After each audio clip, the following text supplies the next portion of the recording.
कहा जाता है मध्य प्रदेश में आदिवासी जिसके साथ सत्ता उसी के हाथ। शायद बीजेपी कांग्रेस इस बात को बखूबी समझ रहे हैं। यही वजह है कि दोनों दलों के दिग्गज आदिवासी वोटरों को अपने पाले में लाने के लिए पूरी ताकत झोंक रहे हैं।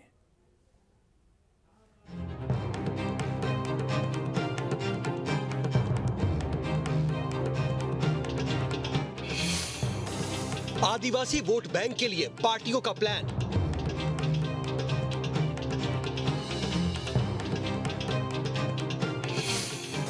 ट्राइबल सीटों पर किसकी राह होगी आसान।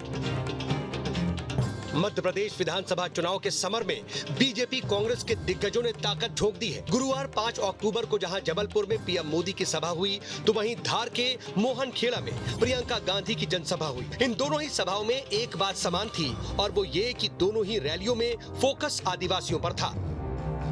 रानी दुर्गावती की धरती जबलपुर में पीएम मोदी ने गोंड रानी दुर्गावती के नाम से बन रहे स्मारक का भूमि पूजन किया, तो वहीं धार में प्रियंका गांधी ने आदिवासी जननायक टाटिया मामा की मूर्ति का अनावरण किया। तो आदिवासी महानायकों के सम्मान से तस्वीर साफ है कि नजर किस पर है। अब आगे बढ़ने से पहले एमपी में आदिवासी फैक्टर पर भी नजर डालते हैं, फिर आगे की सियासी तस्वीर दिखाएंगे।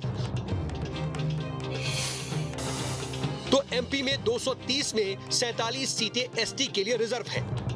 इनमें 28 कांग्रेस और 18 सीटें बीजेपी के पास हैं। एमपी में 29 लोकसभा सीटों में 6 एसटी के लिए रिजर्व हैं। 6 एसटी रिजर्व लोकसभा सीटों में से सभी बीजेपी के पास हैं। एमपी में 80 से ज्यादा सीटों पर आदिवासियों का प्रभाव है। एमपी में करीब 22% से ज्यादा आदिवासी वोटर मौजूद हैं।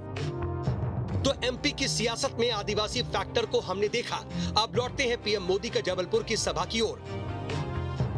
दरअसल जबलपुर में पीएम की सभा का एक बड़ा भू राजनीतिक महत्व है,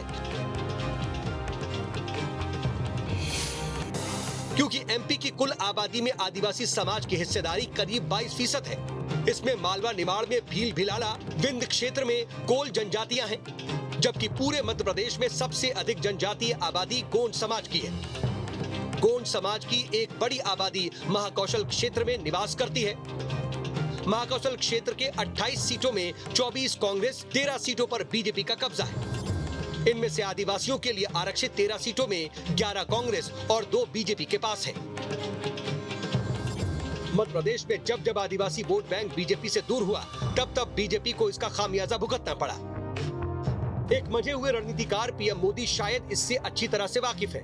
यही वजह है कि अब तक के उनके जितने भी मध्य प्रदेश के दौरे हुए हैं, उनमें आदिवासी वर्ग फोकस में रहा है। मौजूदा जबलपुर की जनसभा के जरिए भी आदिवासी समाज के एक बड़े तबके को साधने की कोशिश हुई है। रानी दुर्गावती जैसा कोई उनका नायक होता, नायिका होती, तो वो देश पूरी दुनिया में उछल कूद करता। आजादी के बाद हमारे देश में भी यही होना चाहिए था, लेकिन हमारे महापुरुषों को भुला दिया गया। हमारे इन तेजस्वी, तपस्वी, त्याग और तपस्या की मूर्ति ऐसे महापुरुषों को, ऐसे वीरों को, वीरांगनाओं को भुला दिया गया।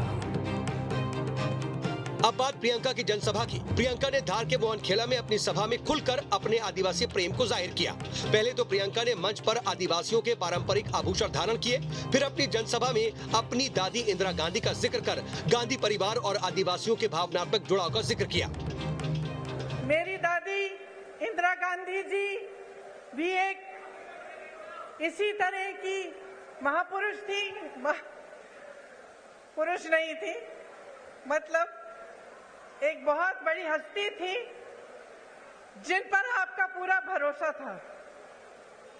और आपका भरोसा इसलिए था क्योंकि उन्होंने दिन रात आपके लिए काम किया। एक भावनात्मक रिश्ता था और आज यहाँ खड़े हुए उस रिश्ते की भी मुझे याद आती है। हम छोटे थे, हमें आपकी कहानियां बताती थी, आपकी संस्कृति के बारे में बताती थी, और जो रिश्ता आपके और उनके बीच था वो आदर का रिश्ता था, प्रेम का रिश्ता था, श्रद्धा का रिश्ता था। एमपी में बेशक आदिवासियों के लिए 47 सीटें ही रिजर्व हैं, लेकिन ये नहीं भूलना चाहिए कि देश में सबसे ज्यादा जनजातीय आबादी मध्य प्रदेश में ही है। ऐसे में 230 में से कई ऐसी सीटें हैं जहां आदिवासी वोटर अहम भूमिका निभाते हैं। एमपी में कांटे के मुकाबले के आसार के बीच आदिवासी वोट बैंक को अपने पाले में लाने के लिए बीजेपी कांग्रेस पूरी जोर आजमाइश कर रही है। इसमें कोई दो राय नहीं है कि एमपी में आदिवासी किंग मेकर है और 1990 से लेकर 2018 तक के विधानसभा चुनाव में ये साबित भी होता आया है। ऐसे में अब देखना दिलचस्प होगा कि 23 के दंगल में आदिवासी अपने समर्थन से किसका मंगल करते हैं। 12,600 करोड़ रुपए के कई विकास कार्यों का लोकार्पण और शिलान्यास यहां प्रधानमंत्री नरेंद्र मोदी के हाथों किया गया है। निश्चित तौर पर यह कार्यक्रम कहीं न कहीं मध्य प्रदेश में विधानसभा चुनाव को दृष्टिगत रखते हुए आयोजित किया गया है, क्योंकि यहां से मध्य प्रदेश के 85 विधानसभाओं में जो आदिवासी वोटर इफेक्ट करते हैं उनको साधने की कोशिश की गई है, क्योंकि मध्य प्रदेश में तकरीबन 22% आदिवासी वोटर हैं जो 2018 में कहीं न कहीं बीजेपी से छिटक गए थे।